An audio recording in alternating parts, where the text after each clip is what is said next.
So on the agenda today, we'll start off with a brief introduction of both companies and where we kind of fit in the mobile ecosystem.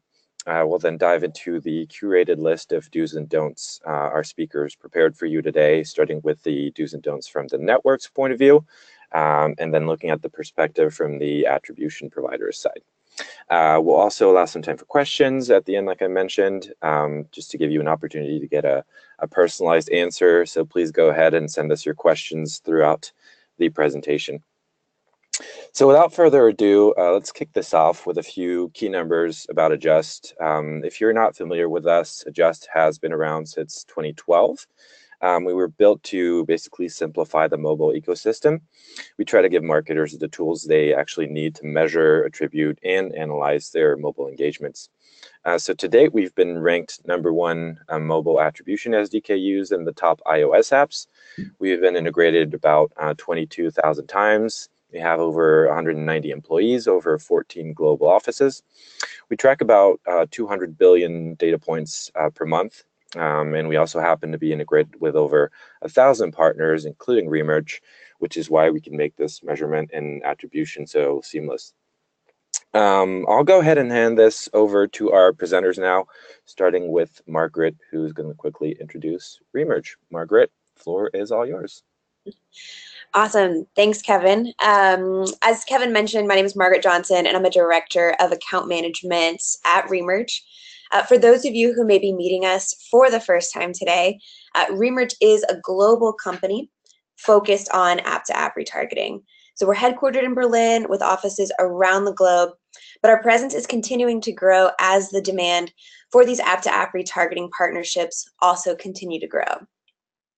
So if we were to look at the next slide, in short, at our core, oh, I think it's one slide before that, Kevin. Thanks.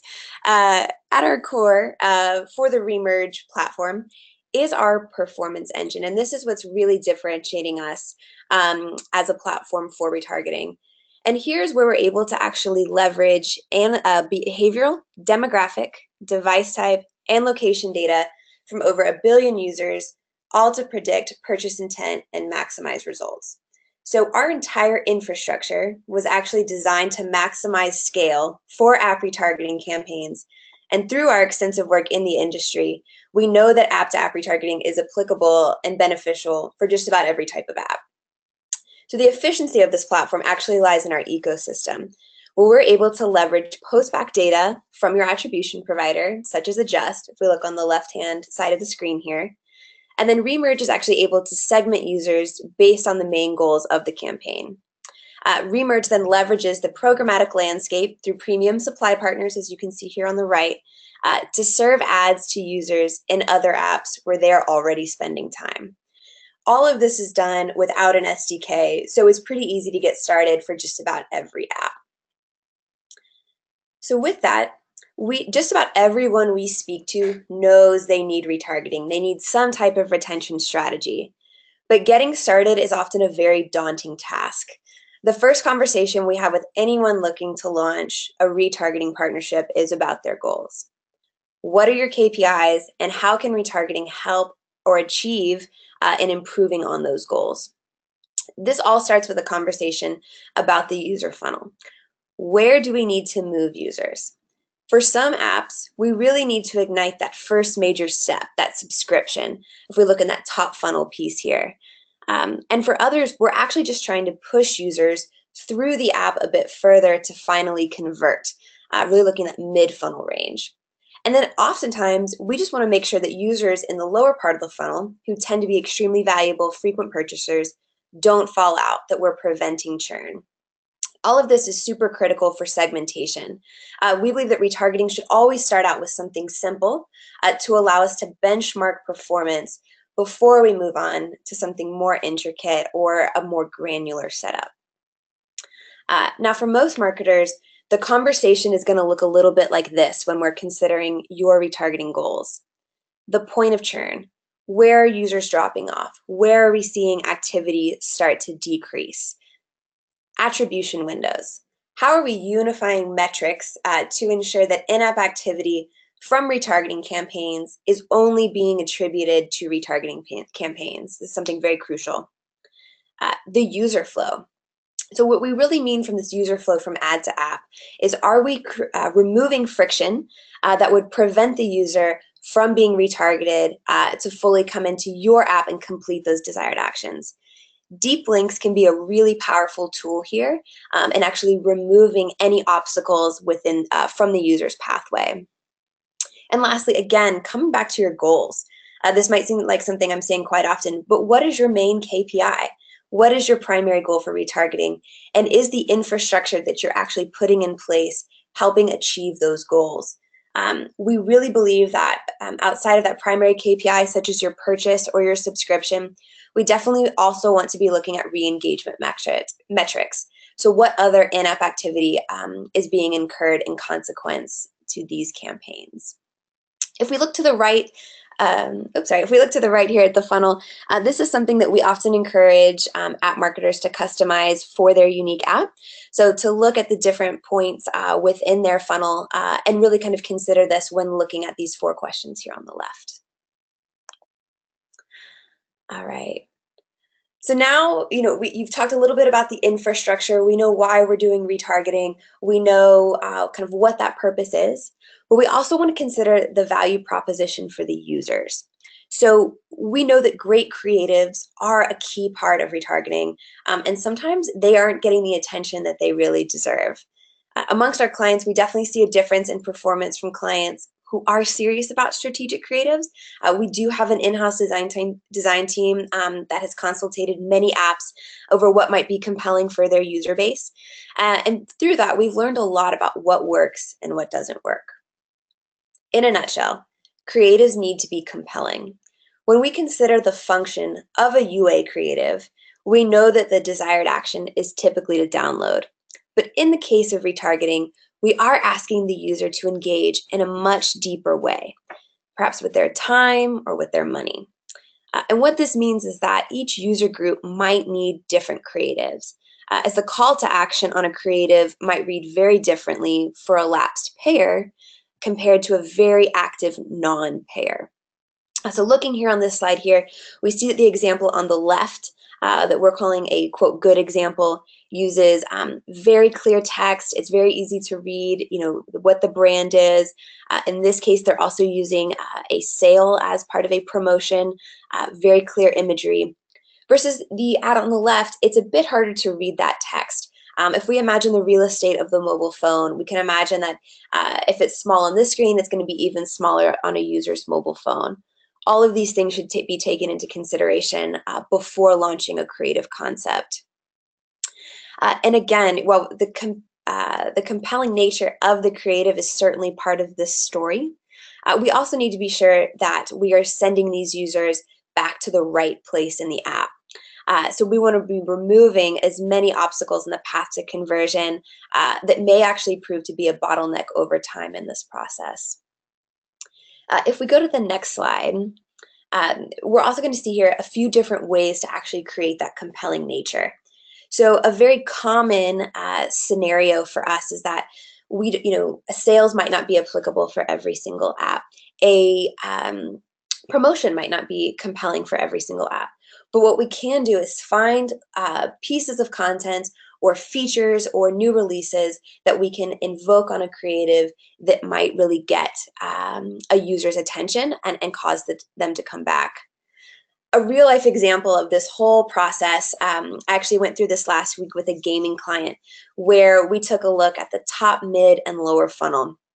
And after some really extensive conversations, we found that monetization was something that needed support, so incurring more in-app purchases. But they also wanted to increase app engagement from their total app audience. So from there, we went through the strategy of finding that payers lapsed 7 to 60 days in the past was going to be a very compelling group to test, as well as non-payers lapsed 3 to 30 days in the past. And from this, we were actually able to create 2 sets of creative, one really speaking to the payer group, one really speaking to the non-payer group, and they actually did leverage a promotion for those non-payers to try to get them over that finish line.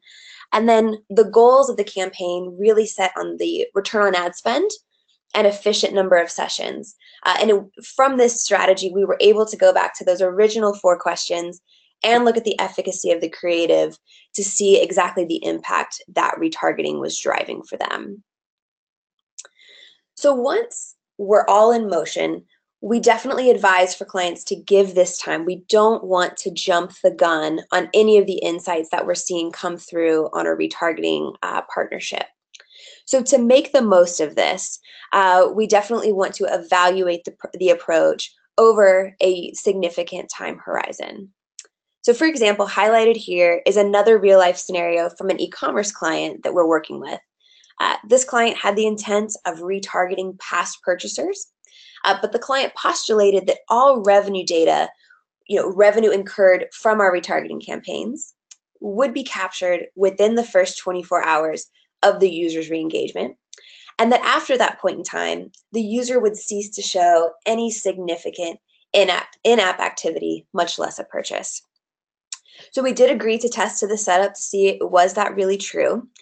And then actually using our cohort analysis tool, we found that users were continuing to purchase even 30 days since the point of being re-engaged. And so this was particularly insightful and something that we only could have accomplished by analyzing a larger window. So I think a habit that I often see people new to retargeting fall into is they'll launch and within 48 hours, they want to draw very large conclusions from 48 hours worth of data. And this is just something that the retargeting concept overall is not conducive to. Well, we can definitely see a trend line starting to form within 48 hours. The true impact of the campaigns is looked at over a much longer period.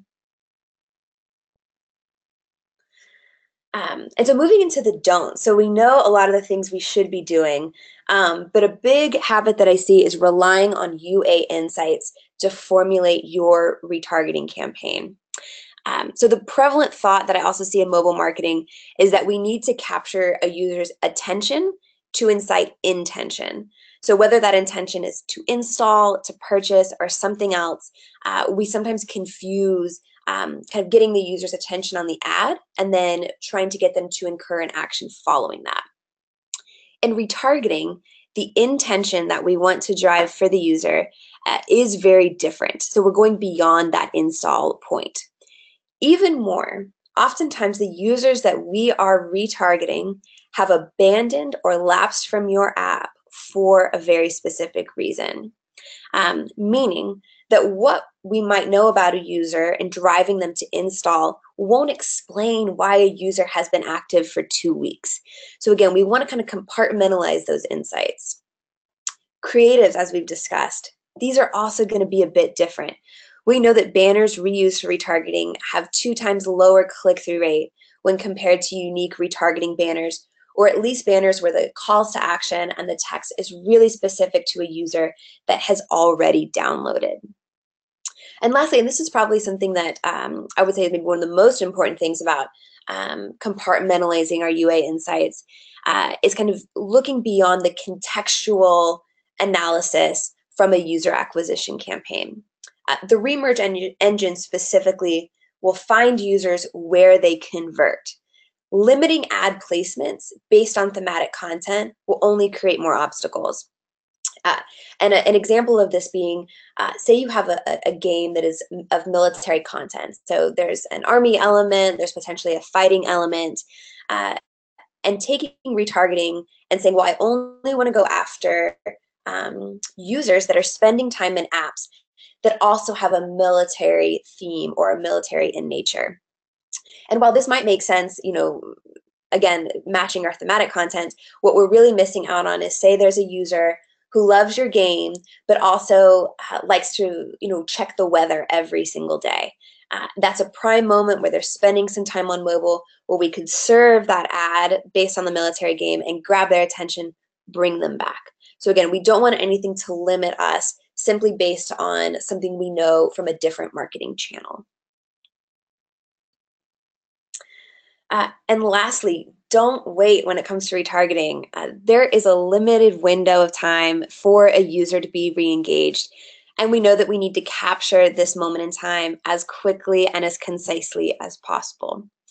The most common question I hear from app marketers is truly when they should start retargeting. So considering the efficiency of retargeting, it's 7 times more cost efficient to sell to an existing customer than to win a new one. Considering the high likelihood of churn that is already inherent for new users, you may know that 58% of users churn within the first 30 days. And the overall density of the app market. If a user doesn't return after 7 days, there's a 60% chance they never will. The call to re-engage is pretty clear. We know that when we consider the in-app economics or the budgets that a lot of app teams are working with when it comes to retaining their audience, there is no more clear time than to do it earlier rather than later. Looking to the right, we've seen Adjust do some really great work in seeing the impact of how re-engaged or reattributed users outperform new installs on a 12-week time horizon. And we just see that, again, these users can continue to be more active, more prevalent, inciting app marketers to think, well, it shouldn't be all about new users, but maximizing those users that I already have. It's thrilling for us at Remerge to see great analytic tools like this help marketers grasp these insights for themselves, as we know that every single app is a little bit different and a little bit unique. So again, thrilled to see this. And with that, those are my 5 do's and don'ts. I will hand things over to Pallavi. Thanks, Margaret. So that's a good kind of intro into Just. So once you've started looking into developing these retargeting campaigns and setting all your retargeting goals, you wonder, like, how is it just as an MMP tracking these? So this is where reattributions really come into play. So this metric is what allows you to see which campaign or creative directly brought a user back into your app. So in some cases, it could be a user that's been maybe inactive for a while, or in other cases, it's highly active users who you're just trying to re-engage with a specific activity or some type of promotion. But whichever method you're choosing to use to re-engage these users, deep links or push notifications, what Adjust gives you with tracking reattributions is a holistic overview of those users and the sources they came from, what their in-app behavior resembles, all in real time and for every campaign. Of course, even though we are allowing for reattributions to occur across all your campaigns, we do want to give you the opportunity to customize this based on your needs and experiences. So if we go into the next slide, we actually allow the ability to enable or disable reattributions depending on your needs and re-engagement efforts. So maybe at the point that your team is ready to start those re-engagement efforts, you can go and enable it. And at that point, it's important to know there's a few conditions that have to be met in order for a reattribution to be triggered. So number 1 is the reattribution window, which is you can see on the bottom here. And as you can probably guess, this is very similar to the attribution window in that it requires the user to open within an X number of days after the click. So this one's pretty straightforward. The other one is the inactivity period, which means that a user actually has to be inactive for a specific period of time before re-engaging with an Adjust track source and returning to the app in order to be counted as a reattribution and not just as another session. So you can see here, these are actually our default settings, so 7 days for both, but you can customize this depending on how easily you want a user to be reattributed. So for inactivity window, you can actually go as low as 0, which will actually allow for instant reattribution. And what this means is that the moment the user re-engages with a different source and goes back into the app, even if they've just used the app 2 minutes ago, they will be reattributed. So in some cases, this could be very relevant where you're really trying to rescale your retargeting and want to see every engagement with an ad tracked as a reattribution. And while you can edit these settings on an app level, like we're looking at right now, we actually give the option to do this even on a sub-tracker level as well. So maybe you choose to have your attributions disabled for the app overall, but then go in to activate it for a specific channel, a specific campaign, or even down on a specific creative. So along with checking your reattribution settings, something you definitely want to consider is deep links. It's very prominent when it comes to talking about retargeting goals, since deep linking, which can be through emails or mobile ads or push notifications, this allows you to bring users to very specific content within your app, and it provides for a very seamless user experience, which just means better conversion rates for you. And while the deep links have to be set up by your very talented developers, following guides from Apple and Google, adjust trackers can help you with that as well, to track those re-engagements. So with Android, for example, you could set up an adjust tracker and simply append your custom app scheme. So in this case, that app scheme would be my app, // It could be as simple as that. And maybe you would append a path to that. So taking a user into a coupon section of your app. For iOS, because of the requirements by Apple for iOS 9 and above, we actually also help out with universal links so that you can properly deep link those iOS users. So once you set that up within Adjust, we give you a short universal link to help you with the deep linking there. So with deep linking and customizing your reattribution settings, you can have some of the technical aspects ready to go. But on the other side, you actually need to start understanding your users to be able to start prepping those retargeting campaigns. And one of the most important questions in that case would be, where in the user funnel should you be re-engaging your users? So going on to the next slide, this is where cohorts come into play. So cohorts allow you to see on what day, week, or even month after the install you need to be focusing on. So let's just take a health app as an example. So if you are cohorting your data, you may see that on the first 3 days of having that app, users are consistently logging in, putting in their stats, checking different parts. But on day 4, there seems to be a large drop in retention, and not as many users seem to be returning 4 days after the install. Immediately, you know your point of churn at that point, and you're able to answer that question that Margaret brought up earlier, which is, when are users losing interest? With this type of analysis, maybe now you give those users an extra word of encouragement on day 4, or maybe you unlock something new for them just to give them a little push, so you're not losing them on day 4. Either way, you figured out exactly when to re-engage those users. So now it's time to figure out who those lucky users are, which brings us to the audience builder. The question now is, who's your target audience? And this adjust tool was developed actually to answer this question. And it basically allows you to create precise user segments directly in your dashboard. And it's completely powered by your own data, based on actual user attributes, events triggered by those users within any time frame, country, or OS. So if we take a look at the example you have in front of you, it's one of the biggest use cases out there, which is basically leading a user to a conversion completion. So with this one, a segment was created with users in the US and Canada who've recently been active, have either viewed a specific item or have added it to their basket. And now you know these users are very close to that conversion, making that purchase. And by simply sending out a push notification to those users, maybe with a discount code, you're giving them that extra push towards that conversion. But there's so many different ways to make use of the audience builder, and many of our clients actually create exclusion lists so they can ensure they're not paying for existing users when they're working with different networks. Some are sending out promotions to their most loyal users or doing some type of cross promotion for their apps. And we can't forget, of course, the churned users. We took a look at some of our mutual clients with Remerge, and we saw the focus on lapsed users, which falls about 7 to 15 days after the install. It seems to be the biggest one. But once you decide on the conditions you want to set, you can actually create the retargeting audience. The audience builder will generate this link for you from which you or the partner you share it with can download the CSV of all the relevant advertising IDs or push tokens.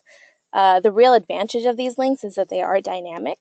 So segments update whenever a user now meets the defined criteria or maybe no longer meets that criteria. And then the other advantage here is that you can create multiple groups within the segment, and you can splice the audiences up to 10 times. So in this case, you see that we have 2 different groups. group A and a group B. It means that you could A/B test different creatives with the same audience type, or maybe try out different networks. You trust one network more, you want to do a larger group. You try out a different one with a much smaller group. Because you're using the same audience type, you kind of have a set benchmark for them. But most importantly, just with Audience Builder overall, you're just better able to focus your re-engagement efforts on those users with the most potential and value. So to go into kind of once you start these re-engagement campaigns, you'll obviously want to see the results. And because reattributions are real time, you'll start seeing the stats almost immediately within your dashboard. So you can see on the top view for dynamic. In this case, these are just examples, but network DNA are starting to get those reattributions in, meaning that people have started re-engaging with these ads and going back into the app because of these two channels. And from that moment forward until the point that they might be reattributed again, you'll be able to see these users and their behaviors fall under these two networks. But just because you can see that they're now reattributed, you don't actually have to lose the perspective on how your re-engaged users were originally brought in, which is what you can see on the bottom with our first attribution source filter in our dashboard. You can see where your re-engaged users may have come from. So in this case, network DNA were successful in re-engaging users, but you can see with the deattributions column on the bottom screen is that some of these users originally came in organically, some through network C, some might be from a different network that we don't even see here, and they were simply deattributed away from these networks because of re-engagement campaigns. Basically, with the filtering for first versus dynamic, you maintain the ability to see the lifetime value of the users from the original install source, but you obviously want to continuously track the performance of your retargeting campaigns and use those metrics for further success of your apps. And with that, I can hand it back to Kevin. All right. Thank you both so much. I hope this was really, really helpful for all our attendees today, and that you guys have now like a better sense of the items to bear in mind whenever you're considering retargeting campaigns. So now is the time to switch over to the Q&A session. We're really running out of time, so we won't take that many questions, but I saw a couple coming in. Feel free to ask all the questions you might have, and if we don't get to them right now, we'll answer them right after the webinar. So let's start off with a first question here, and I think this one is for Margaret. Margaret, can you tell us what percentage of the marketing budget should go towards retargeting? Yeah, great question, very common. We would say that a rule of thumb for some clients is around 30%. This very much differs from app to app. So we have some clients that actually split 50-50. User acquisition versus retargeting. We have some clients where retargeting is actually outpacing user acquisition. So we definitely recommend starting out with a healthy test budget, measuring those results, and then kind of mapping that back to your overall marketing goals and seeing where that fits. That makes a lot of sense. A second follow-up question around creatives. How often should creatives be refreshed in a retargeting campaign? So for when it comes to creatives, we really believe that no more than 2 to 3 concepts should ever be run at one time. So when we're A/B testing creative concepts, we don't want to be running any more than that. It could simply just slow down the collection of data. When it comes to refresh, we do see that ad fatigue can happen as early as 3 to 4 weeks. We do have some clients where we don't see the impact of ad fatigue until about 6 weeks. So definitely pay close attention to creative reporting. And then we always recommend that clients have about 2 to 3 concepts in their back pocket, in case we see ad fatigue picking up over time. Got it. Pallavi, a couple questions on adjust or related to adjust features.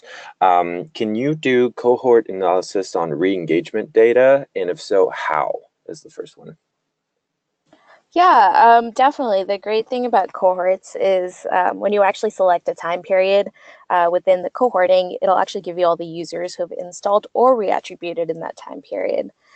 So say we're looking at day 3, you're looking at completely new users as well as reattributed ones. Nice. And then second question, does it just support conditional deep linking? Right. So this is actually a pretty common question that we get, and what we also call deferred deep linking, which basically means, for some context, is that a user is uh, served a deep link, but they don't actually have the app. Perhaps they uninstalled it recently. And once they engage with that deep link, they will be directed to the App Store first. But once they install and open the app, because they clicked on that original deep link with adjust parameters that we'd help you set up, that user would then just be directed into the part of the app that you were aiming to direct them into. Awesome. Well, thank you both again. I'm going to have to cut you guys off here as we're already over time. Once again, thank you both for these actionable insights, which are hopefully going to be useful for all our attendees today. If we did not get to your question, we will make sure to reach out right after the webinar, as I mentioned earlier. I'd like to thank our co-presenters, Margaret and Pallavi, for their hard work and time, and a big thank you to all of our attendees for joining us today. One final comment before we go: if you're interested in learning a bit more about cost data, we actually just released a blog post about our ad spend API implementation with Remerge this morning, so feel free to go check it out on the Adjust blog. And that's it on my end. So I hope everyone enjoyed this as much as we did, and we will see you all next time. Bye now.